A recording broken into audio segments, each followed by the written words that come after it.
Hello friends, मैं आपकी दोस्त हाजिर हूँ आपके लिए एक नई कहानी लेकर। आज की हमारी कहानी है पावर ऑफ यूनिटी। एक वन में बहुत बड़ा अजगर रहता था। वह बहुत अभिमानी और अत्यंत क्रूर था। जब वह अपने बिल से निकलता तो सब जीव उसे देखकर डरकर भाग जाते। उसका मुंह इतना विशाल था कि खरगोश तक को निकल जाता था। अजगर शिकार की तलाश में घूम रहा था। सारे जीव तो उसे बिल से देखकर ही भाग गए। उसे कुछ न मिला तो वो क्रोधित होकर फुफकारने लगा, इधर उधर खाक छानने लगा। वहीं निकट में एक हिरनी अपने नवजात शिशु को पत्तियों के ढेर के नीचे छिपाकर स्वयं भोजन की तलाश में दूर निकल गई थी।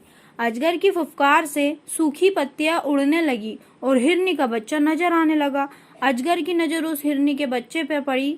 वो भयानक जीव को देखकर इतना डर गया कि उसके मुंह से चीख तक न निकली। अजगर ने देखते ही देखते हिरनी के नवजात बच्चे को निगल लिया।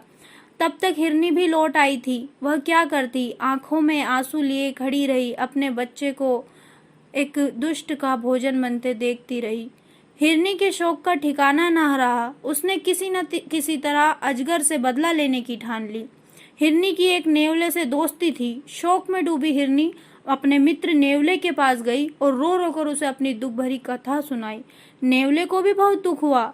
वह दुख भरे स्वर में बोला, मित्र, मेरे बस में होता तो मैं उस नीच अजगर से 100 टुकड़े कर डालता, पर क्या करे, वह छोटा मोटा सांप नहीं है जिसे मैं मार सकूं।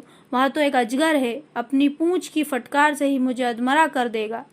लेकिन यहाँ पास में ही चींटियों की एक लंबी बॉम्बी है। यहाँ की रानी मेरी मित्र है, उससे सहायता मांगनी चाहिए। हिरनी निराश स्वर में विलाप किया, पर जब तुम्हारे जितना बड़ा जीव उस अजगर का कुछ बिगाड़ने में समर्थ नहीं है तो वह छोटी सी चींटी क्या कर लेगी। नेवले ने कहा, ऐसा मत सोचो, उसके पास चींटियों की बड़ी सेना है, संगठन में बड़ी शक्ति होती है। हिरनी को कुछ आशा की किरण नजर आई। नेवला हिरनी को लेकर चींटी रानी के पास गया, उसे सारी कहानी सुनाई। चींटी रानी ने सोच विचार कर कहा, हम तुम्हारी सहायता करेंगे। हमारी बॉम्बी के पास एक संकीली नुकीली पत्थरों भरा रास्ता है। तुम किसी तरह उस अजगर को उस रास्ते पर आने के लिए मजबूर करो, बाकी काम हमारी सेना कर लेगी। नेवले को अपनी मित्र चींटी रानी पर पूरा विश्वास था, इसलिए वह अपनी जान जोखिम में डालने के लिए तैयार हो गया।